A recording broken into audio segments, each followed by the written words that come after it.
दोस्तों नमस्कार। आज एक और वीडियो लेकर आ गए हैं आपके कमेंट्स को लेकर, जिसमें आपने कबीर साहब पे कुछ कमेंट किए थे।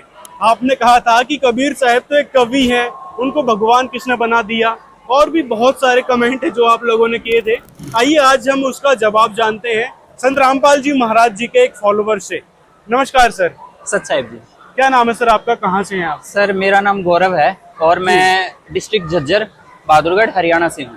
तो क्या कहना चाहेंगे सर आप कबीर साहब के विषय में? जो लोग कहते हैं कि कबीर को किसने भगवान बना दिया, वो तो एक कवि है, सिख धर्म में भगत बताया जाता है कबीर साहब को, एक दास के रूप में उनको देखा जाता है, और संत रामपाल जी महाराज उनको भगवान बताते हैं कि वो पूर्ण परमात्मा हैं, सृष्टि के रचनहार हैं। ये बात जो है किसी भी आम जन छोड़ो, किसी भी साधु संत महात्मा जो वेद को पढ़ता है, गीता को पढ़ता है, शास्त्र को पढ़ता है, किसी को हजम नहीं हो रही ये बात कि कबीर कहाँ से भगवान हो गया। आप क्या कहना चाहोगे इस विषय में? देखिए, सबसे पहले तो मैं ये कहना चाहूंगा कि जो सत्य होता है वो सत्य ही रहता है। वो बेशक छुप जाए कुछ समय के लिए, उसको उजागर करने की आवश्यकता होती है। कबीर साहब को किसी ने भगवान बनाया नहीं है, वो ऑलरेडी भगवान है। हमारे सभी पवित्र धर्मों के सभी शास्त्रों में ये प्रमाण है कि कबीर साहब ही भगवान है। फॉर एग्जाम्पल, मैं अगर कोट करना चाहूँ यहाँ पे, मैं आपसे रिक्वेस्ट करूंगा आप उसमें जोड़ दीजिएगा बाद में स्क्रीन पे।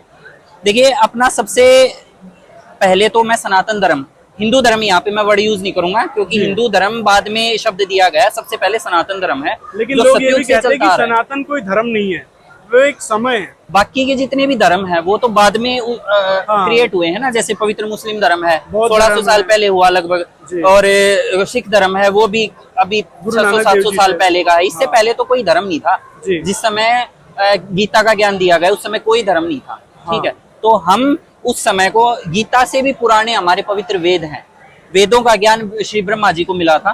ठीक है, उन्होंने अपने अनुयायियों को मौखिक ज्ञान वो बताया, अपने शिष्यों को, जैसे ब्राह्मणों को जो उनकी संतान माने जाते हैं ब्रह्मा जी की, उनको वो ज्ञान दिया। उन्होंने फिर आगे अपने शिष्यों को पीढ़ी दर पीढ़ी उसको ट्रांसफर किया, आगे चल के वो लिपिबद्ध हो गया उसको। ठीक है, तो वेद सबसे पुराने ऑथेंटिक ग्रंथ हैं, पवित्र हिंदू धर्म कह लीजिए, सनातन धर्म कह लीजिए। तो पवित्र ऋग्वेद में बहुत जगह ये लिखा हुआ है। जैसे मैं आपको एक उदाहरण देना चाहूंगा, कबीर अंगारियसी बम्भारियसी ऋतदामा स्वरज्योतियसी। ठीक है, यानी कि वो कबीर अंगारियसी, अंग माने पाप, असी माने है शत्रु है, पापों का शत्रु है, बम्भारी यानी बंधन काटने वाला है, ऋतदामा यानी कि सतलोक में विराजमान है, और स्वरज्योतियसी यानी कि उसका खुद स्वयं का। वहाँ जो कबीर लिखा है उसका अर्थ सर्वज्ञ होता है, मेधावी होता है। नहीं, देखिए, उसका आपने कबीर देव, कबीर साहब का जोड़ दिया, लोगों का ये कहना है। देखिए, जो पवित्र हमारे वेद हैं उनका सबसे पहले सरलार्थ हिंदी देवनागरी लिपि में किया था स्वामी दयानंद सरस्वती जी ने। ठीक है, उनको तत्व ज्ञान नहीं था, क्योंकि अगर उन्हें तत्व ज्ञान पता होता तो वो अर्थों का अनर्थ नहीं करते। ठीक है, एक बात बताइए, उन्होंने पवित्र वेदों का सरलार्थ किया, उसमें उन्होंने कबीर को कवि लिख दिया कि ऐसे ऐसे कवि है, वो ऐसे करता है। मैं जिन भाइयों ने, बहनों ने ये कमेंट किया है कि कबीर को आप भगवान कैसे मान सकते हैं, मैं उनसे एक सवाल पूछना चाहूंगा। आप मुझे ये बताइए, एक ऐसे कवि का नाम बता दीजिए जिसने कभी माता के पेट से जन्म नहीं लिया हो। दूसरा पॉइंट, एक ऐसा कवि बता दीजिए जिसकी परवरिश कुंवारी गायों से हुई हो। तीसरा पॉइंट, ऐसा कवि बता दीजिए जो पापों का नाश कर सकता हो। ठीक है, पापों का नाश करना भगवान के बस की बात है, कोई भी मनुष्य अपने पाप नहीं काट सकता। अगर ऐसा होता तो हम सब अपने पाप काट लेते, फिर हमें क्या जरूरत थी भगवान की साधना करने की। चौथी बात, ऐसा कवि बता दीजिए जो आयु बढ़ा सकता है, यानी कि अगर कोई मर गया हो, पवित्र ऋग्वेद मंडल नंबर 10 सूक्त 161 के मंत्र 1, 2, 3 में ये लिखा हुआ है कि जो वो पूर्ण परमात्मा है, वहां पे कबीर शब्द नहीं है लेकिन परमात्मा की महिमा है। कबीर शब्द बहुत पहले आ चुका है, तो यानी कि कबीर परमात्मा वहां पे सिद्ध हो चुका है। तो आगे सिर्फ परमात्मा के बारे में बताया गया है, वो पूर्ण परमात्मा जिसका नाम कवि मान लीजिए आप। ठीक है, कवि का रखा है उसका, जहाँ पे परमात्मा की महिमा, वहां पे कवि शब्द लिखा हुआ है।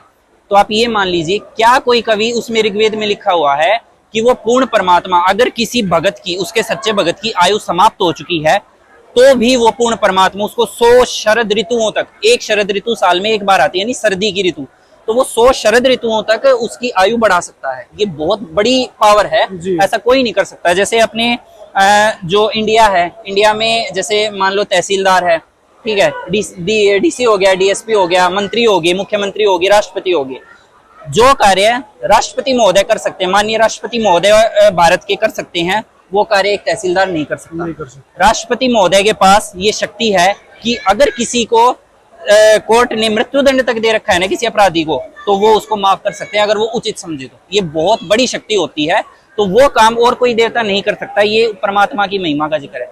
बहुत जगह कबीर साहिब का उल्लेख मिलता है, कबीर देव, कबीर रत्यो, कबीर मनीषी, कबीर अंगारी, ऐसे जैसे मैंने आपको बताया अभी, और भी सैकड़ों प्रमाण हैं। मैं भगत जी से सर से प्रार्थना करना चाहूंगा कि एक बार जल्दी जल्दी में उनको दिखा दें, आप पोज करके देखिएगा उसको। ये तो हुआ सनातन धर्म की बात। अब आते हैं पवित्र मुस्लिम धर्म पे, कुरान पाक। ठीक है, पवित्र मुस्लिम धर्म की सबसे पवित्र पुस्तक जिसको सब ऑथेंटिक मानते हैं मुस्लिम धर्म में, कुरान पाक है। उसमें ये साफ साफ लिखा हुआ है, सूरतुल फुरकानी 25 आयत नंबर 52 से 59 में, वहां है फला तुतियल व काफिरन जाहिदुम बिही जिहादन कबीरा। ठीक है, कबीरा शब्द लिखा हुआ है, खबीरा लिखा हुआ है, खबीरन लिखा हुआ है, खबीरू लिखा हुआ है, अनेक जगहों पे परमात्मा के नाम है। ठीक है, इसमें भी ऑब्जेक्शन करते हैं लोग। अब जो मुस्लिम धर्म से बिलोंग करते हैं वो लोग विशेषकर इसमें भी ऑब्जेक्शन करते हैं कि जो कबीरा लिखा, खबीरा लिखा है, उसका अर्थ तो कुछ और ही होता है जो वहां पे लिखा है। नहीं, देखिए, अगर कहीं पे कोई नाम लिखा है किसी व्यक्ति की, किसी भगवान की या किसी व्यक्ति के बारे में जानकारी दी जा रही है, अगर हम उसका नाम वो कर दें, अब जैसे मान लीजिए पवित्र श्रीमद सुधा सागर का मैं उदाहरण लेना चाहूंगा, वहां पे श्री कृष्ण जी का नाम लिखा हुआ है। अगर कृष्ण जी का हम अर्थ कर दें, श्री कृष्ण जी के नाम का हम अर्थ कर दें, तो अर्थ तो कुछ और ही निकलेगा। फिर ये कैसे पता चलेगा कि वो कृष्ण जी की महिमा है वहां पे? लेकिन कबीरा, खबीरा, कबीरन, खबीरन जो शब्द है, इसका अर्थ तो बड़ा ही होता है। जो मुस्लिम धर्म की डिक्शनरी है, जो उर्दू से हिंदी में जो ट्रांसलेट की जाती है, उसका अर्थ यही होता है, इस प्रकार से उन्होंने बताया है। देखिए, जितने भी पवित्र मुस्लिम धर्म के धर्मगुरु हैं, पीर हैं, फकीर हैं, जितने भी हैं, उनको आज तक तत्वदर्शी संत नहीं मिला जिसके बारे में सनातन धर्म की मैं सनातन धर्म का ही नहीं कहना चाहूंगा, गीता जो है पवित्र श्रीमद भगवद गीता, वो सभी धर्मों के लिए है, क्योंकि उस समय तक कोई धर्म नहीं बना था, वो मानव मात्र के कल्याण के लिए है। ठीक है, तो पवित्र गीता जी में ये लिखा हुआ है कि हे अर्जुन, उस ज्ञान को तू तत्वदर्शी संतों के पास जाकर समझ। चौथे अध्याय का 34वां श्लोक। वो तत्वदर्शी संत, वो परमात्म तत्व को जानने वाले ज्ञानी महात्मा तुझे उस परम पिता परमात्मा के बारे में जानकारी देंगे और तेरा मोक्ष का साधन बताएंगे। तो किसी भी धर्म गुरु को, ये सिर्फ पवित्र मुस्लिम धर्म के लिए लागू नहीं है कि उनको कोई सच्चा सतगुरु तत्वदर्शी संत नहीं मिला। ये पवित्र हिंदू धर्म के लिए भी है, सनातन कह लीजिए, हिंदू कह लीजिए, पवित्र मुस्लिम धर्म के लिए भी है। गुरु नानक देव जी को छोड़कर बाकी सभी उनको भी इस चीज में डाउट रहा, सभी दशम गुरुओं को, 9 गुरुओं को, कि भाई कबीर साहिब भगवान है। ठीक है, उन्होंने भी उसको पवित्र वाणियों को आगे वो किया और उसी को गुरु मानकर वो किया आगे। ठीक है, जबकि गुरु नानक देव जी ने साफ साफ उसमें बताया हुआ है कि कबीर साहिब परमात्मा, उन्होंने हिंट दे रखा है। ठीक है, तो किसी भी धर्म गुरु को ये पता नहीं था कि तत्व ज्ञान क्या है, उनको सृष्टि रचना का ही नहीं पता, सृष्टि की रचना कैसे हुई। आप किसी भी धर्म गुरु से जाके पूछिए, कोई भी आप धर्मगुरु ले लीजिए, उनसे आप जाके ये पूछिएगा कि सृष्टि की रचना कैसे हुई। अगर वो विष्णु भगवान को मानने वाले हैं, वो कहेंगे कि विष्णु जी ने सृष्टि की रचना की है। शिव जी को मानने वाले कहेंगे शिव जी ने सृष्टि की रचना की है। ब्रह्मा, वैसे नॉर्मली कोई भी हिंदू धर्म का वो कहता है ब्रह्मा जी रचना करते हैं, विष्णु जी पालन करते हैं, शिव जी संहार कर देते हैं। उनकी नॉर्मल थ्योरी ये है। तो उनको किसी को भी ये कंफर्म नहीं है। इवन आपको अगर मैं रेफरेंस देना चाहूँ पवित्र पुराणों का, पवित्र श्रीमद देवी भागवत महापुराण, जो कि पवित्र 18 पुराणों में से एक है, उसमें एक बार ब्रह्मा जी से उनके पुत्र श्री नारद जी ने ये सवाल किया कि हे पिताजी, ये सृष्टि की रचना कैसे हुई। उनके पास कोई ऑथेंटिक जवाब नहीं था। वो कभी इधर ले जा रहे हैं बात को, कभी इधर ले जा रहे हैं, घुमा फिरा के, मतलब उनके पास कोई निष्कर्ष नहीं निकला इस चीज का। तो आप ये देखिए, जब देवताओं को, जिनको हम भगवान मानते हैं, उनको भी ये नहीं पता कि सृष्टि की रचना हुई कैसे, क्योंकि रचनहार की रचना को, रचनहार ही अपनी रचना को समझा सकता है। ठीक है, अब जैसे मान लो एप्पल कंपनी का फोन है, ठीक है, जैसे मैं एप्पल कोका कोला का एग्जांपल लेना चाहूंगा। ये कहते हैं कि कोका कोला कैसे बनाए जाते हैं, वो आज तक किसी को नहीं पता, उन्होंने ये सीक्रेट छुपा रखा है।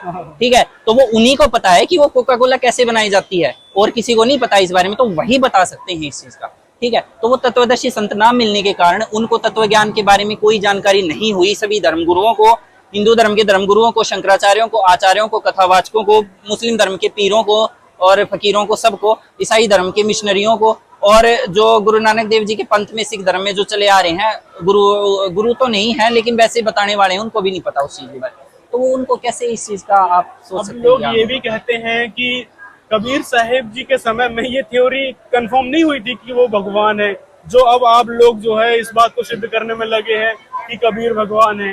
जैसे रामचंद्र जी आए थे, लोग उनको भगवान मानने लगे थे, उसी समय से ही मानने लगे थे। कृष्ण जी आए थे, उनको लोग भगवान मानने लगे थे उसी समय से ही। तो कबीर को भगवान मानने में इतना टाइम क्यों लग रहा है?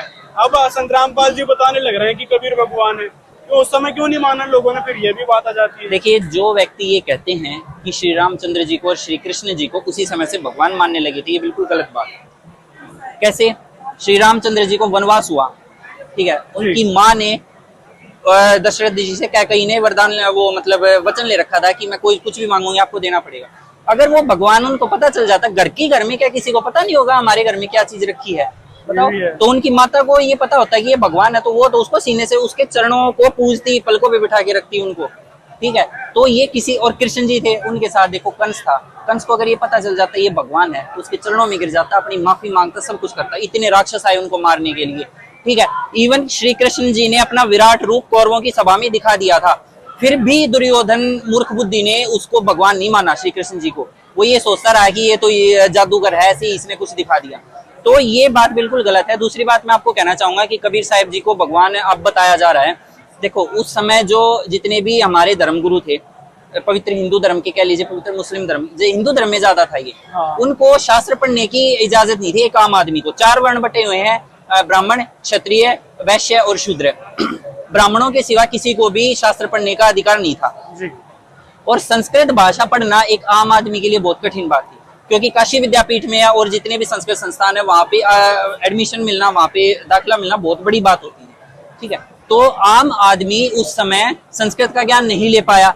उस समय तक इनका शास्त्रों का, जैसे पवित्र वेदों का, आगे चल के दयानंद सरस्वती जी ने उनको सीधे शब्दों में वो किया। उससे पहले तो ब्राह्मण तो संस्कृत में गाते रहते थे, तो हिंदी भाषा में वो अवेलेबल थे नहीं, संस्कृत लोग पढ़ नहीं पाए, तो उनको ये पता ही नहीं चला कि कबीर लिखा हुआ है, क्या लिखा हुआ है, एक ऐसा भी भगवान है जो पाप नाश कर देता है, ठीक है, मोक्ष कैसे होगा सॉरी।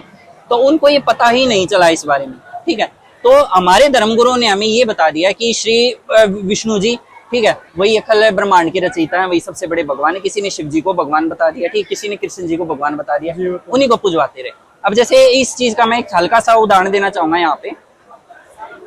हमारे जो धर्मगुरु हैं, ब्राह्मण हैं, धर्मगुरु कह लीजिए, वो पुराने समय से हमारे पुरखों से श्राद्ध निकलवाते आ रहे हैं, जबकि पवित्र गीता जी में श्राद्ध निकालना मना किया गया है। कैसे मना किया गया है? 9वें अध्याय के 25वें श्लोक में, आई थिंक 25वां ही है, उसमें ये लिखा हुआ है कि भूतों को पूजने वाले भूतों को प्राप्त होते हैं, पितरों को पूजने वाले पितरों को प्राप्त होते हैं और देवताओं को पूजने वाले देवताओं को प्राप्त होते हैं, ठीक है। तो यानी कि भूतों को प्राप्त होना और पितरों को प्राप्त होना है, तो यानी कि उन्हीं के उसमें लाइन में जाके खड़ा हो जाना है। तो ये चीज अगर हमारे धर्मगुरु बता देते, जैसे अब हमारे पूज्य गुरुदेव संत रामपाल जी महाराज जी ने ये बताया है कि ये ऐसे ज्ञान है, हमें पता चल गया, हम सपने में भी श्राद्ध नहीं निकाल सकते, क्योंकि हमें भूत पितर नहीं बनना, हमें मोक्ष प्राप्ति चाहिए है, तो हम वो क्रियाएं, व्यर्थ क्रियाएं नहीं कर सकते। तो उन्होंने जनमानस को भरमा के रखा। उनको तत्व ज्ञान के बारे में, जब उनको इस समझ में नहीं आया कि भाई भगवान कौन है, विष्णु जी को अजर अमर बताते रहे, शिव जी को अजर अमर बता, देवी भागवत पुराण में वो खुद कह रहे हैं कि हे माता आप जगत जननी हो। विष्णु जी कह रहे हैं हमारा तो जन्म आविर्भाव माने जन्म और तिरोभाव यानी मृत्यु हुआ करता है। आपने जो अभी देवी भागवत महापुराण के बारे में बात करी, वो 18 पुराणों में से तो उसका कहीं भी नाम नहीं है।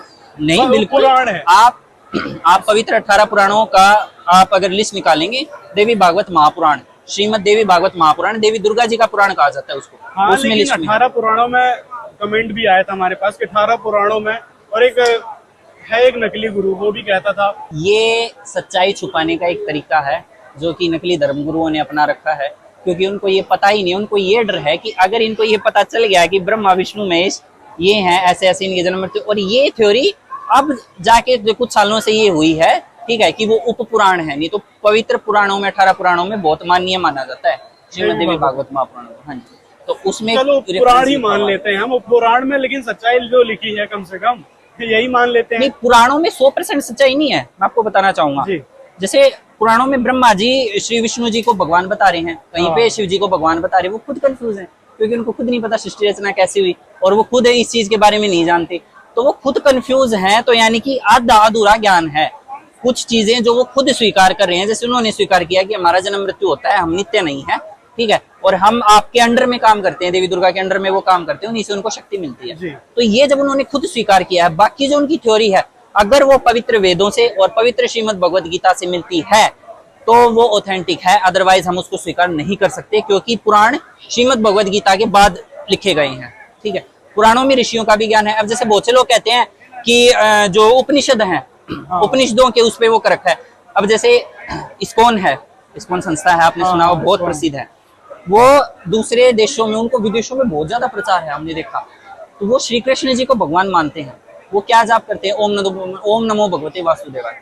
ये जाप उन्होंने कहाँ से लिया? माफ कीजिएगा, हरे राम हरे कृष्ण कृष्ण कृष्ण हरे हरे। ठीक है, इसका जाप करते हैं, महामंत्र मानते हैं, महामंत्र मानते हैं। हाँ। मैं आपको दिखाऊंगा उस चीज का, मेरे पास प्रमाण है। वो एक उपनिषद से लिया गया, हरे कृष्ण। हाँ जी बिल्कुल। वो पूरा का पूरा जो महामंत्र है वो उपनिषद से लिया गया। उपनिषद क्या है? पवित्र वेदों की भाषा जनमानस के समझ में आने की नहीं थी, संस्कृत थी। तो जो ऋषि थे उन्होंने वेदों को पढ़ा, उनको जैसी समझ में आई उन्होंने उसको अपनी भाषा में सिंपल तरीके से उसको मतलब रिलेट करना चाहा। अब जैसे उसमें ये लिखा हुआ है कि ब्रह्म को भगवान मानते हैं, ब्रह्म निराकार है, परमात्मा निराकार है। उपनिषदों में ये लिखा हुआ है। ठीक है, उपनिषदों में भगवान को साकार नहीं माना गया। पवित्र वेद में ये कहा गया है कि पूर्ण परमात्मा राजा के समान दर्शनीय है। अब आप एक बात बताइए, आप दर्शनीय हैं, आप देखने योग्य हैं, मैं देखने योग्य हूँ, और जितने लोग देख रहे हैं इस वीडियो को वो देखने योग्य हैं, उनके फैमिली वाले उनको देख सकते हैं, तो वो निराकार कैसे हुए? सही बात है। हाँ, लोगों ने ये थ्योरी बना रखी है और गुरु भी कहते हैं, और सभी अधिकतर हम पंथमय देखते हैं या फिर जो हमारे गुरु हिंदू धर्म के हैं वो भी परमात्मा को निराकार ही मानते हैं, सर्वव्यापक मानते हैं कि वो कहीं रहता ही नहीं है।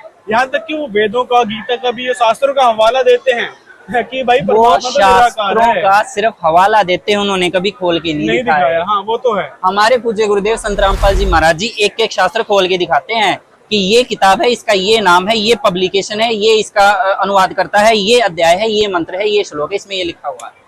उन्होंने कभी भी नहीं दिखाया ये खोल के। हाँ, आप एक बात बताइए, आप जितने भी कथावाचक हैं वो भगवान कृष्ण की बहुत महिमा गाते हैं, उनसे कभी ये पूछिएगा कि क्या पवित्र वेदों में कहीं पे कृष्ण जी को भगवान कहा गया है? कृष्ण जी का कहीं नाम भी हो? वासुदेव नाम आता है, वासुदेव आता है। वासुदेव कृष्ण जी के पिताजी थे। अच्छा, हाँ, कृष्ण जी नहीं थे।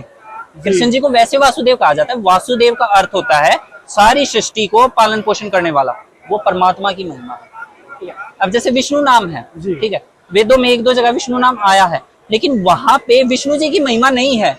ठीक है, क्योंकि वेद आना बहुत पुराने समय से हैं, जब ब्रह्मा जी विष्णु जी का जन्म भी नहीं हुआ था, उस समय से वेदों का ज्ञान। कुछ लोगों ने वेदों का अनुवाद किया है, वहाँ पे इंद्र, ब्रह्मा, विष्णु, महेश और अग्नि देवता, इन सब से रिलेटेड कर दिया है उन अनुवादों में।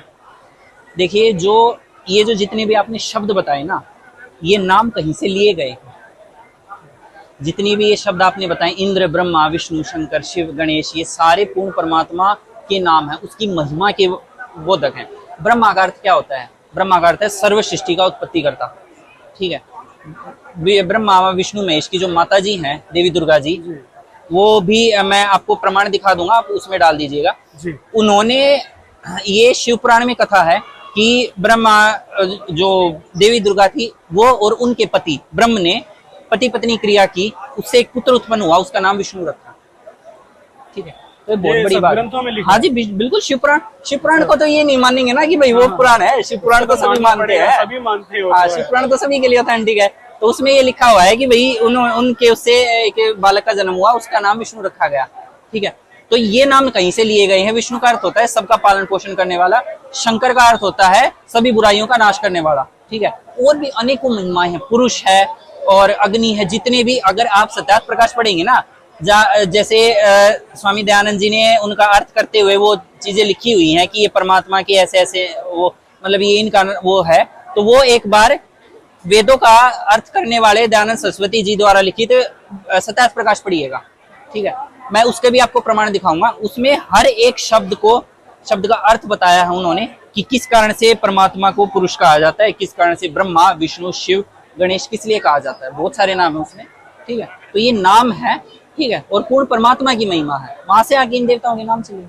और जो आपने बताया कि ब्रह्मा, विष्णु, महेश, गणेश का नाम ही भी उस परमात्मा से रिलेटेड है, तो फिर जब कबीर भगवान थे तो फिर वो 4 खंबे गाड़ के, और हमने एक फोटो देखी है, जुलाहे का काम करते थे, झोपड़ी में रहा करते थे, उन्होंने महल क्यों नहीं बना दिया?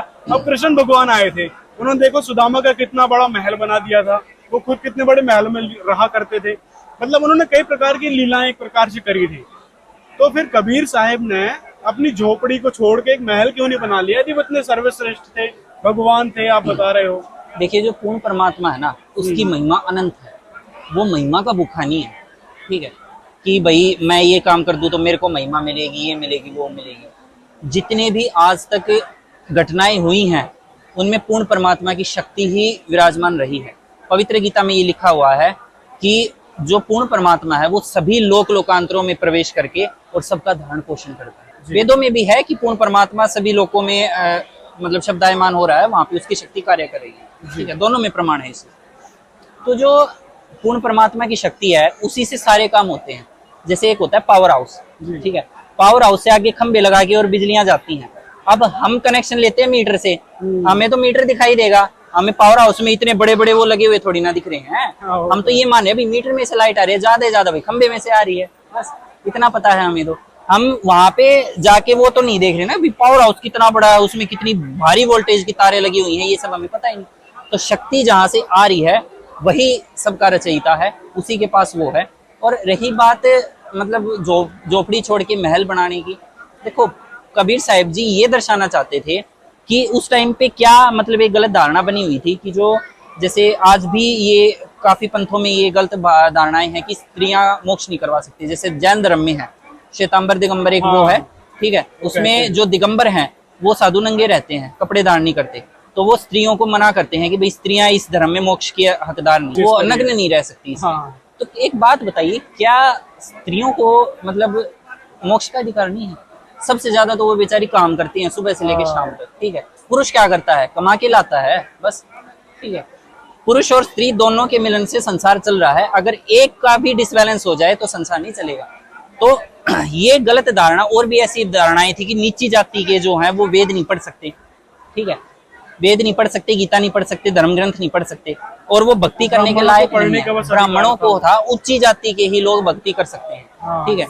लेकिन कबीर साहिब जी ने ये बताया है अपने तत्व ज्ञान से कि जो भक्ति साधना है ना, उसे कोई भी कर लो, कैसे भी कर लो, मर्यादा में रहना जरूरी है, और भक्ति करनी पूर्ण परमात्मा का ज्ञान समझ के जरूरी है, ठीक है। चाहे वो स्त्री हो, चाहे वो, अगर कबीर साहिब जी की एक शिष्या थी, वैश्या थी वो, ठीक है, वो पहले वैश्या का काम करती थी कोठे पे, उसके बाद उसने जब कबीर परमेश्वर जी का ज्ञान सुना, समझा, तो उसने वो अपना गलत काम छोड़ के और वो कबीर परमात्मा जी की शिष्या बन गई थी। तो अगर कबीर साहिब जी ने ये कहा है कि कुष्टी हो वह संत बंदगी कीजिए, वो वैश्या का विश्वास चरण चित दीजिए, ठीक है। यानी कि अगर कोई किसी के शरीर में कोड़ भी लगा हुआ है ना, उसको जैसे मान लो मेरे शरीर में कोड़ लग जाएगा, कोड़ क्या होता है, फोड़े हो जाते हैं, उसमें से मवाद खून निकलता रहता है, ऐसे आदमी के पास भी जाना कोई पसंद नहीं करता, ठीक है। तो कबीर साहिब जी ने ये कहा है कि अगर ऐसे कोढ़ी व्यक्ति को भी भगवान मिल गया है और वो परमात्मा की भक्ति कर रहा है, और वैश्या भी अगर कोई थी पहले और अब उसने बुराइयां छोड़ के परमात्मा, देखो जब तक साबुन के कांटेक्ट में नहीं आएगा कपड़ा, तब तक उसका मैल कैसे छूटेगा? सही है। अगर किसी के ऊपर मतलब कपड़े के ऊपर आपकी ये शर्ट है, इसके ऊपर मान लो काले रंग का दाग लग गया और यहाँ लग गया व्हाइट पे, ठीक है, आप इसको कपड़े से रगड़ रगड़ के धोओगे, जब तक नीचे आपको 10 बार धोना पड़े, ठीक है, अगर आपको शर्ट प्यारी है तो।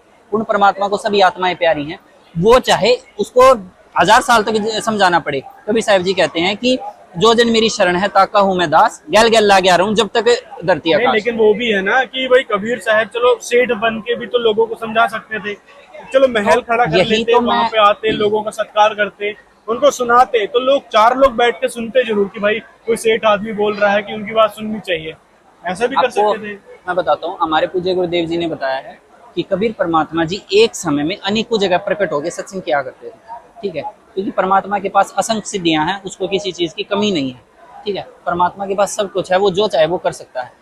तो कबीर परमात्मा जी बहुत जगह, अब जैसे देखो कबीर साहिब जी जिंदा महात्मा के रूप में कितने संतों को मिले, गुरु नानक देव जी को मिले, गीसादास जी को मिले, मलुकदास जी को मिले, और भी अनेक संतों, एक अदम सुल्तान था उसको मिले, ठीक है, तो बहुतों को मिले और उन्होंने उसको ज्ञान, कबीर परमात्मा जी ने ज्ञान समझाया, ठीक है। तो ये कोई जरूरी नहीं है कि महल बनाते, अब महल बनाने से क्या हो जाएगा सुख सुविधाओं से?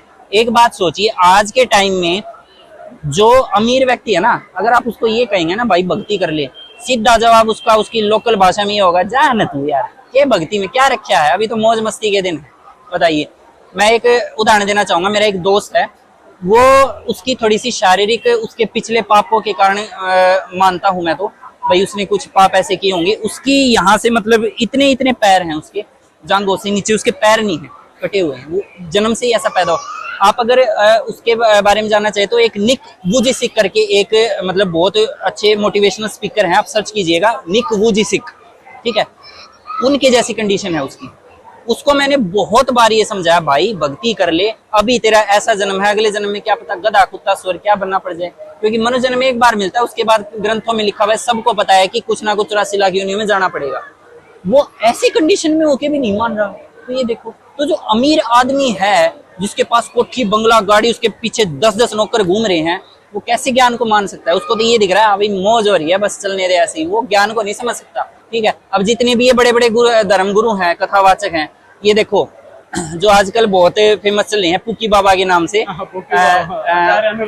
अनिरुद्धाचार्य जी, उनको जगत ने पुकी नाम दे दिया बाबा के। ऐसे महापुरुषों का, संतों का किसी का भी अनादर नहीं करना चाहिए। वो बात ही ऐसी करते हैं, वो कह लीजिए जो भी, हजारों प्रकार की बात होती है। खूब ऊपर भी उनके बयान आए हैं, कई सारी बातों पे उनके बयान आए, खिलौने के ऊपर मना करते हैं। मैंने उनकी खूब रील्स देखी हैं, तो उनको पुकी बाबा कहने लगे लोग।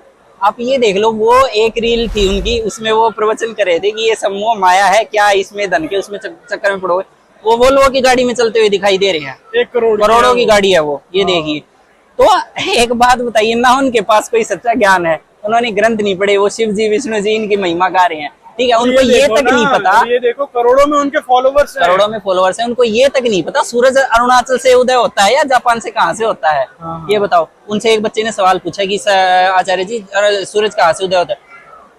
हम वो अरे वो उधर गए थे ना, वो असम से आगे है, अरे वो वहां पे करके अरुणाचल के पास होता है, जगह का मुझे नाम याद नहीं, ठीक है। जबकि सबसे पहले सूरजोदय जापान में होता है, अगर देखा जाए तो, ठीक है, भौगोलिक उसके हिसाब। वो उस लड़के ने भी बताया था इस बात को। भूगोल तक की उनको जानकारी नहीं है, वो परमात्म तत्व की जानकारी कैसे रखेंगे? ऐसे ही स्वामी दयानंद सरस्वती जी, जिन्होंने वेदों का असलात किया है, मैं उसके बारे में बताना चाहूंगा। उन्होंने ये कहा है सूर्य पर मनुष्य रहते हैं, सूर्य पर मनुष्य रहते हैं, जिसका टेम्परेचर, बाहर की जो लेयर है उसका टेम्परेचर लगभग 6000 डिग्री सेल्सियस है।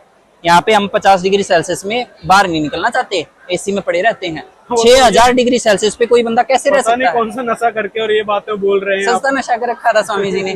तो अब ये देखो, मैं अपने पास नहीं कह रहा, सत्यार्थ प्रकाश में लिखा हुआ है बकायदा, आप दिखा दीजिएगा इसमें, बिल्कुल लिखा हुआ है, बिल्कुल प्रमाण दिखाएंगे। तो जब उनको खगोल भगोल का ज्ञान नहीं है, तो वो मतलब कैसे परमात्मा की उनको महिमा कैसे समझ में आएगी? वेद तो बहुत ऊंचे लेवल की बातें हैं, ठीक है, बहुत, जब पढ़ने वालों को पुराण तक समझ में नहीं आए, वेद कैसे समझ में आ जाएंगे? अब आर्य समाजी ये भी कहेंगे कि भाई जब उनको ज्ञान नहीं था वेदों का, आप कह रहे हो, तो उन्होंने वेद का अनुवाद कैसे कर दिया? वेदों का भी तो अनुवाद किया है ना, और आज सभी को मान्य है वो, और संत रामपाल जी तक उनके वेदों को खोल के दिखाने लग रहे हैं।